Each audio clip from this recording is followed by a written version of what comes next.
Hi, everybody. So, as Oliver said, I'm Sergeant Chris Elliott. I work for the recruitment team based in Stoke, and we cover Wales and the West Midlands. Basically, a little bit of difference to some of your other organisations that you've heard from. Obviously, we are the armed forces. That's not to say that all because you expect to see what you see on the TV, you just disregard us just like that. So some absolutely fantastic opportunities that we can offer you in terms of top class training, top class careers, and the chance to travel the world and stuff like that. So I'm gonna pull up the PowerPoint. We'll have a look, see what I've got, and then we'll go from there. So I know that we're looking at the minute for in terms of transport and logistics. So what I'll do is I'll pretty much specialise in what I've got for those careers. Let me just see if I can find my my file. Okay, fantastic so far.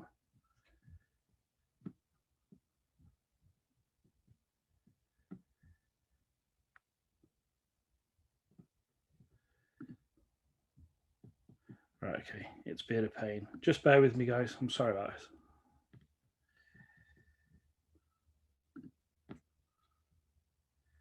So just while I'm messing around on here, obviously we do cover about 60 odd different careers within the Royal Air Force.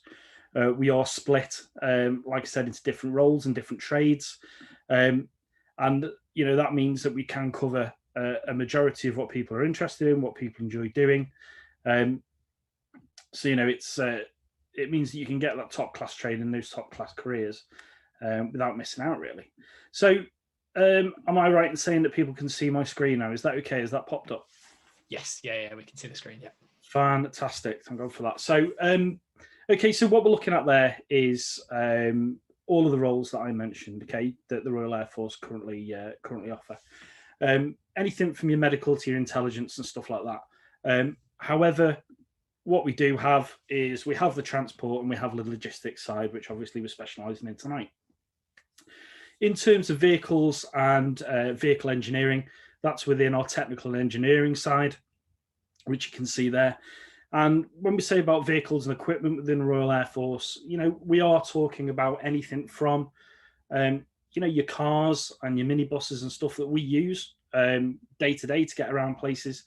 But then we're going to the more specialised equipment. So, those of you that have been on holiday, those of you that have seen an airport, and you can see the different things that you get around an airport in terms of refueling trucks and stuff like that.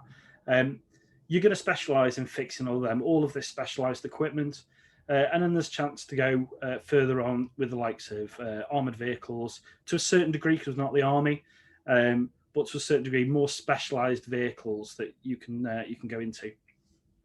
What I will say about all of our careers, especially the ones we're focusing on tonight, you do not need any experience. You do not need to have studied a course at college. All you need to be is keen and willing to learn. We will take it from there. We will obviously train you. We'll pay you while you're being trained. And in that process of you becoming fully qualified, you'll travel the world with the Royal Air Force, and then you'll be given the opportunity automatically to continue that career for the next 20 years. Gone are the days of joining the military to be in for 22 years and you'd have to buy yourself out and stuff. That doesn't happen anymore. If you become fully qualified as a vehicle technician, let's say, you've done 2 or 3 years after your training and you feel like the RAF isn't for you anymore, by all means leave. There's no issue with that at all. But what I will say to you as somebody that's done 21 years, the opportunity to have a full career within that role and that trade is absolutely fantastic. And, some of the things that it gives you, which I'll go into in a bit. So vehicle equipment technician, like I said, will go into all of our ground-based vehicles that the Royal Air Force currently use. Moving on to the logistics side, we have the logistics officer. They are the more higher paid managerial side of things. Qualifications wise for all these, the logistics officer and the vehicle and equipment technician. Vehicle equipment technician, we are looking for English, maths and science. In terms of your logistics officer, we're looking for 5 GCSEs and 2 A levels or equivalents, because that's an officer, more of the managerial side, more of the office-based work. For the other stuff that I've got within logistics that you can see there, air and ground steward, believe it or not, they are our military cabin crew. So when you go on holiday, British Airways, Virgin, and you do see the ground stewards, the air stewards on the aircraft, serving drinks, serving food, going through the emergency procedures, and not to mention traveling the world at the same time. We have our own. They all fly on our military transport aircraft.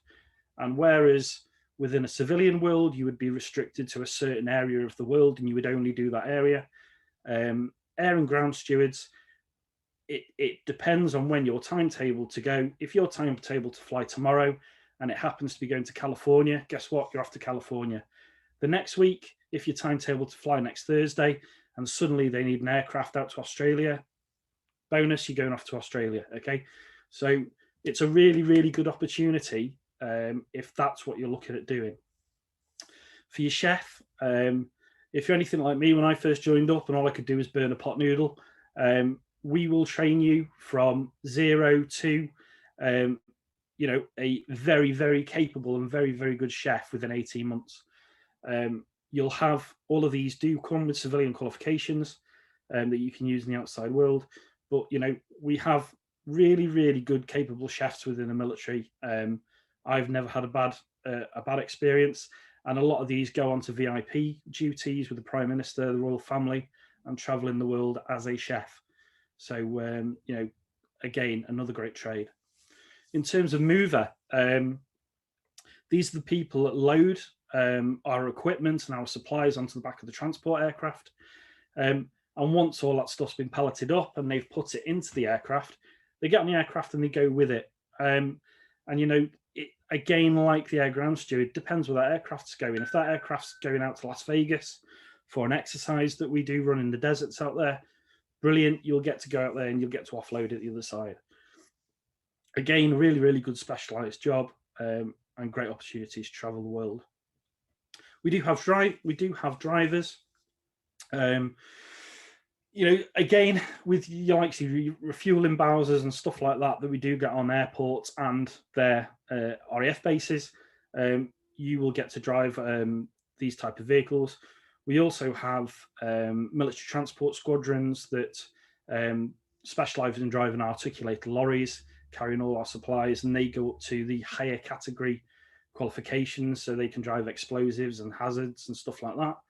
And these are qualifications you're getting the RAF are going to put you through. And as soon as you come out the RAF, rather than paying thousands to gain those qualifications to do that in the civilian world, we've already given you those qualifications. So having that explosives tick against your name for when you come out to the civilian world and offer that to a company is absolutely fantastic. So, they do get that type of stuff. And then supply storage and distro specialist. These are basically looking after our supply and distribution areas that we didn't have within the Royal Air Force, making sure that, we're getting as much stuff as we need. Now, whether that's ammunition, whether that's cold weather gear, if we're going somewhere quite chilly, down to if we've got enough sleeping bags and cot beds, that type of stuff.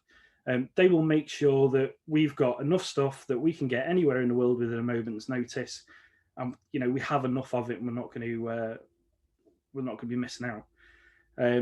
Again, another civilian qualification that comes with that. And then if you want to go out into the world of your warehouse specialist and warehouse manager, we give you that qualification. So, like I said, great opportunity. So what do we do? Obviously, protecting the UK and our interests 24 hours a day, 7 days a week. Yes, you are in the armed forces, so there is a chance that you will deploy as part of your career. Go to some hot and sandy places, possibly. Not so much now; it's kind of died down, but there is that chance. That being said, you will still be doing your job in a more specialised role, and the return you get from that after returning back to the UK is absolutely fantastic. The feeling that you get. We do provide a nation with a choice in times of crisis. So currently with the COVID crisis, let's say you join up as a chef, You may be called upon to go and do things outside of your role. So I have a friend at the minute who's an aircraft engineer. He has now been activated to go and help out with the ongoing testing that we have in Liverpool. So, you are going to get pulled out of your role. You're going to get used for other things, but end of the day, it's complementing the government and helping them in any way that we can. We are paid by the government. We are paid by the taxpayer. So we're not like a for-profit organisation. So obviously, when we are sent away and when we are given our jobs to do, we obviously make sure that we do them to the best of our ability, because we can't be seen not to. Like I said, we're being paid by the taxpayer and the public, so we have to do it as best as we can. And like it says there, be a force for good in the world. The eyes are on you while you're doing your job. There's a lot of personal responsibility in that, and it's just making sure that you're on top of it in whatever job that you do, vehicle logistics included. So what's in it for anybody who goes to join the military or goes to join the Royal Air Force? Pride, absolutely. I have quite a few medals now. I enjoy wearing my number one uniform. I've been in 21 years. I still absolutely love it. And it gives me a sense of pride when I do wear my uniform and I do show it off. In terms of family and welfare support, whether you're joining up single, straight out of school at 16, or whether you're joining in the later years with a family and you're married, the RAF will always make sure that you're looked after and your family are looked after. Whether you're deployed, that's just to check up on your family and make sure they're okay back in the UK. Or, for instance, something happens, they will always make sure your family are supported. It's a great feeling to know that as part of an organisation, as the military, that whatever happens, your family's going to be looked after, which is great. Skills training and education, it doesn't stop when you leave school by any means. The RAF will give you an allowance every year to bring on your education. So whether that's an elusive GCSE that you never got and you always thought, I knew I was going to get my maths, I just missed it this once. Do you know what? The RAF will pay you to go and do that, okay? They'll give you the time off to do your study, go and get the GCSEs. I left school with GCSEs and that was it. I now have an honours degree in cybersecurity because of my trade. I'm an intelligence analyst, but also the RAF paid for me to do that, and they put me through a degree, and I'm able to have a degree now. So, and that's only because I've been in the Air Force. That's it's brilliant. If you're into your sports and fitness, you get time off every week to go and do your sport and fitness. Not to mention that's paid for, so you are getting your wage while you're off playing football with the guys and playing for the station team and representing the Air Force in your chosen sport. In terms of pay, when you turn up for day one, and let's say you're going to join up as that chef, day one at RAF Halton for your 10-week basic training, you're on roughly about £16,000 a year, okay? You're not paying accommodation, really. You're not paying food in that time. You're just there to make sure that you pass your training and the RAF pay you, okay? And that is it. Once you leave basic training, you go to your trade training, you qualify. The pay goes up further. Again, the accommodation, the food, not so much the food now, you do pay as and when you eat, but in terms of your accommodation, your utility bills, they come out before you're paid. So the money that the RAF pay you goes straight into your pocket for you to do with what you will, and it is a good wage. Living in accommodation, if you join up and you're single, imagine a Premier Inn or a Travel Lodge. That's the standard of room that you have as a single accommodation. So your decent bed, your ensuite bathroom, your internet built into your room so you can Xbox yourself to death if you really want to in the evenings. Or if you are married and you do have kids, or you get married and you have kids, we have houses at each station. Not expensive by any means, and you are living within the military area there in what we call a married quarter. In terms of travel, you will travel the world as part of the Royal Air Force, I can guarantee it. Whether that's on operations or whether that is a job that has been advertised going. So I was lucky enough to go and live in Las Vegas for 3 years, only because I saw something that was advertising for an intelligence analyst to volunteer for a job. I put my name down. 4 months later, I was flying myself and my family out to America for 3 years. So in terms of travel, absolutely fantastic. It is amazing. And adventurous training, if you're into the types of scuba diving, parachuting, or if you're not, you've always fancied it, the RAF will pay you to go and do it. They will pay you your standard wage, and you're just off for 2 weeks, scuba diving in Malta, parachuting at Brize Norton in southern England. But at the end of the day, you're doing something you enjoy, which is fantastic. We do offer apprenticeships.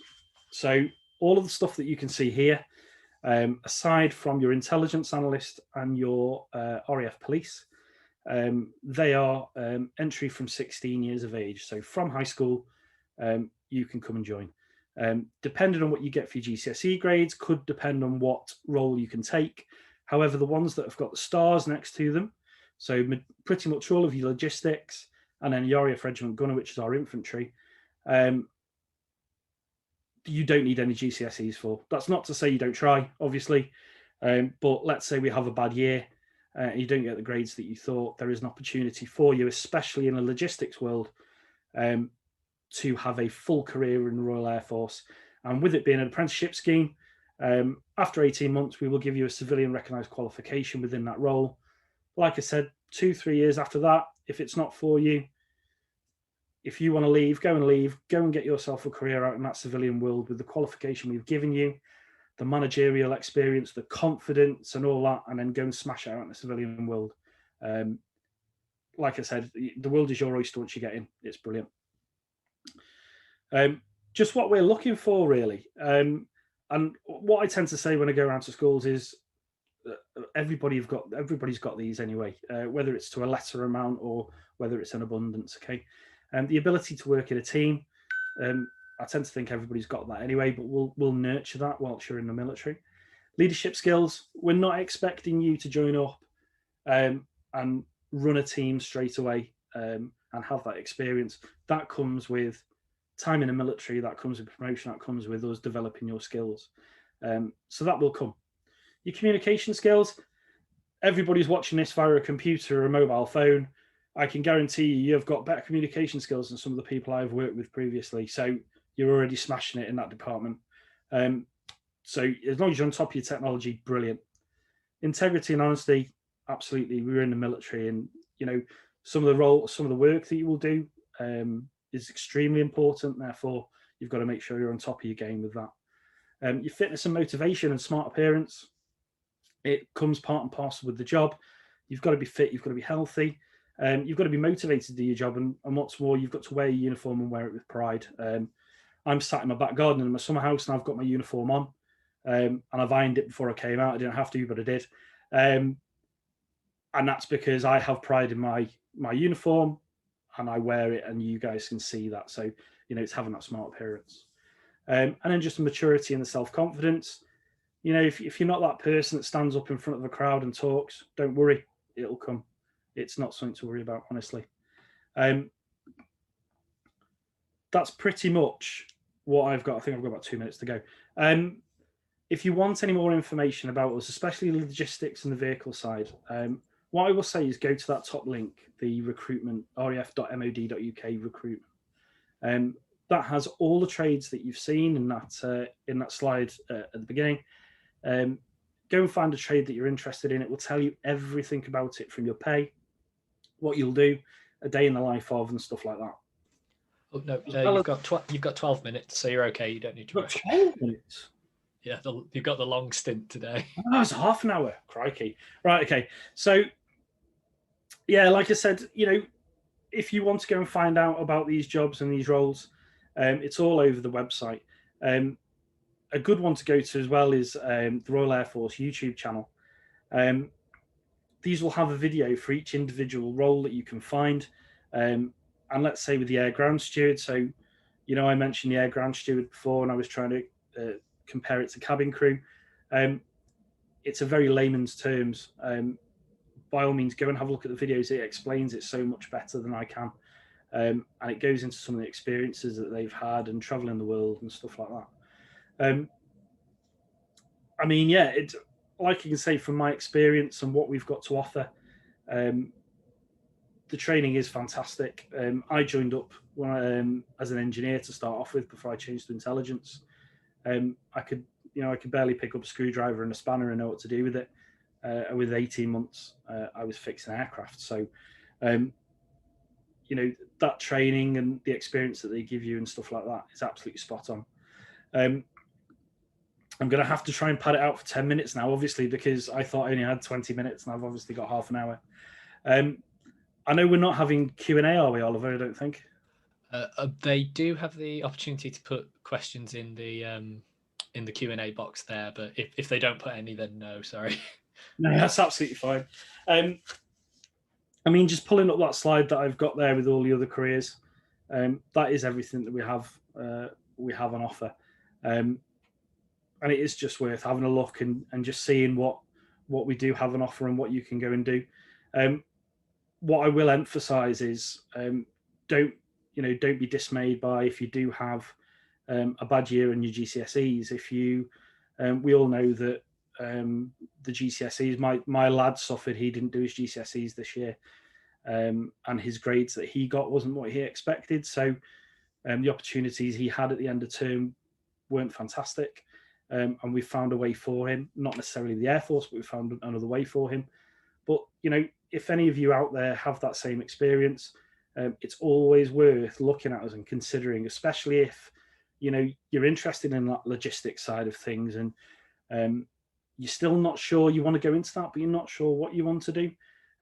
One of the beauties that we can do is we have careers offices around the area, and if it's something that you're just not sure about what you want to do, you want more information, you can go into a careers office, even with what we're doing at the minute with probably once lockdown's lifted, but you can go and see a careers advisor, go and have a sit down. They can give you all the booklets in the world and go and talk you through their experience, and they can answer any questions that you've got. But it's definitely something worth considering, especially, we can give you those qualifications. We can pay you from the start. You do have that guaranteed career as soon as you are trained. There's no at the end of your training. Let me just turn the screen share off because it's a bit weird. There's no thing where once you become fully qualified, there's nothing to say that at the end of that, right, are you going to stay in the Royal Air Force or are you going to leave? It's not like they give you this ultimatum. It's automatically presumed you're going to stay in for a career. So, once you're doing your training and you think, I'm really, really enjoying this, this is brilliant. Well, guess what? You're going to be doing it for the next 20 years if you really want to. And if you get promoted, you can stay on for longer. So, there's that. But like I said, if you feel like it's not for you, you feel like you want to change, I've got the opportunity to stay in and do 30 years. I'm actually going to leave next year. The Royal Air Force are absolutely fantastic about that. And that's my time to go, and absolutely brilliant. So you can join at any time, can leave at any time. Another thing I'll say, really, really important, a lot of people glaze over when I mention it, is the military pension. Once you do a full career, so 20 years, if you do happen to do it, you'll be given an instant military pension as soon as you leave. So you won't have to wait until age 55, or is it age 65 now?